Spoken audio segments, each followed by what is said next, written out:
sparring judges and seeing how far he can push. And all of it is, it's anti-American.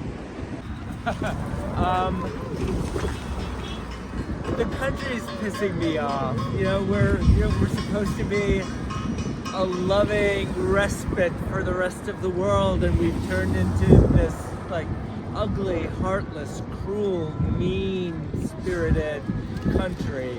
And Donald Trump, is acting like a dictator, and he's only pleasing himself and Elon Musk, not the people that voted for him, nobody. So I'm totally pissed off. Well, they lie. They break the law. They don't honor their oath for the Constitution. They lie. And they refuse to change. They just lie. Yeah. And we fall for it. We've been betrayed. It takes a long time for us to see the light. Look, we should have been here 2 months ago. They're coming after you. Your groceries are going to be more expensive. The protesters that are being arrested for using their voice, no matter what subject it's on, that bothers me a lot. Many people are losing sleep, including me.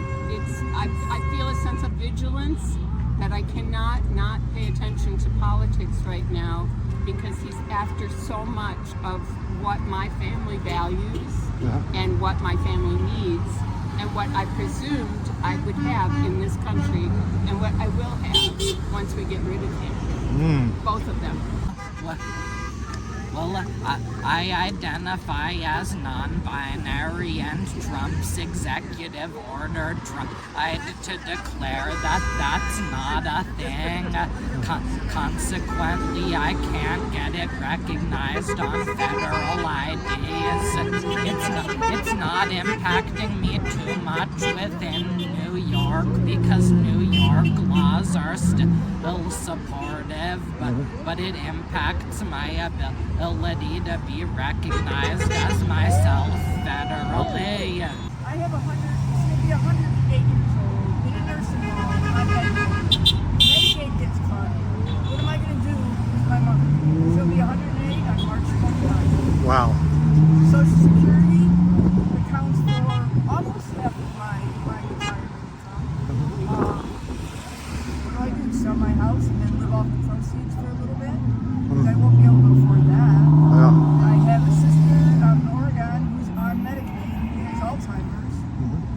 Where is she going to go? There's just so many things going on. So there's direct effects to everybody. Seeing people answering and getting together and being proactive and not reactive or active. People. All the honking. I wanted to power. say that. How many people are showing their support by honking and waving and thumbs upping and peace signing? That is really hopeful. And the Republican town halls. That's giving me hope, because we're all in this together. So, no more hiding from the news, no more saying it's going to go away by itself. All of us need to be fighting. So, everybody get out there and join us.